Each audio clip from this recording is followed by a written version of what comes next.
बहुत समय पहले की बात है। उज्जैनी नाम के राज्य में राजा विक्रमादित्य राज किया करते थे। राजा विक्रमादित्य की न्यायप्रियता, कर्तव्यनिष्ठता और दानशीलता के चर्चे पूरे देश में मशहूर थे। यही कारण था कि दूर दूर से लोग उनके दरबार में न्याय मांगने आया करते थे।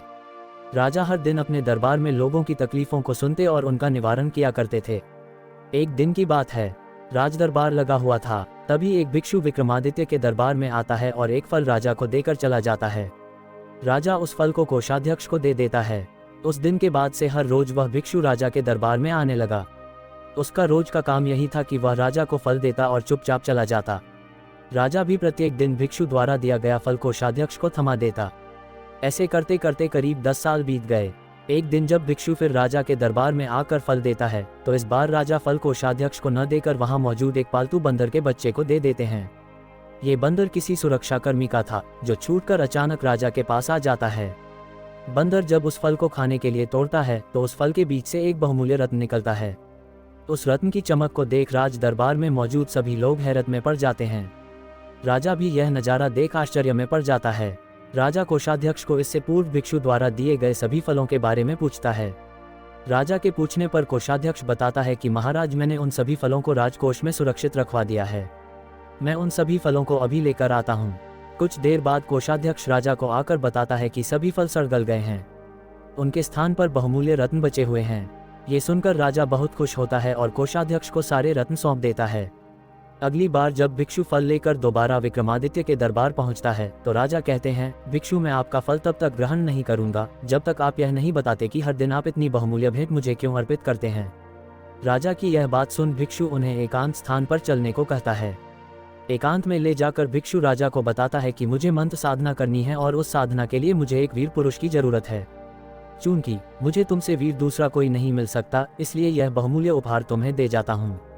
भिक्षु की बात सुन राजा विक्रमादित्य उसकी सहायता करने का वचन देते हैं। तब भिक्षु राजा को बताता है कि अगली अमावस्या की रात को उससे पास के शमशान आना होगा, जहां वह मंत्र साधना की तैयारी करेगा। इतना कहकर भिक्षु वहां से चला जाता है। अमावस्या का दिन आते ही राजा को भिक्षु की बात याद आती है और वह वचन के अनुसार शमशान पहुंच जाते हैं। राजा को देख भिक्षु बहुत प्रसन्न होता है। भिक्षु कहता है, हे राजन, तुम यहाँ आए, मैं बहुत खुश हुआ कि तुम्हें तुम्हारा वचन याद रहा। अब यहाँ से पूर्व की दिशा में जाओ, वहाँ एक महाश्मशान मिलेगा। उस महाश्मशान में एक शीशम का एक विशाल वृक्ष है। उस वृक्ष पर एक मुर्दा लटका हुआ है। उस मुर्दे को तुम्हें मेरे पास लेकर आना है। भिक्षु की बात सुनकर राजा सीधे उस मुर्दे को लाने चल देता है। महाश्मशान में पहुंचने के बाद राजा को एक विशाल शीशम के पेड़ पर एक मुर्दा लटका हुआ दिखाई देता है। राजा अपनी तलवार खींचता है और पेड़ से बंधी डोर को काट देता है। डोर करते ही मुर्दा जमीन पर आ गिरता है और जोर से चीखने की आवाज आती है। दर्द भरी चीख सुन राजा को लगता है कि शायद यह मुर्दा नहीं बल्कि कोई जिंदा इंसान है।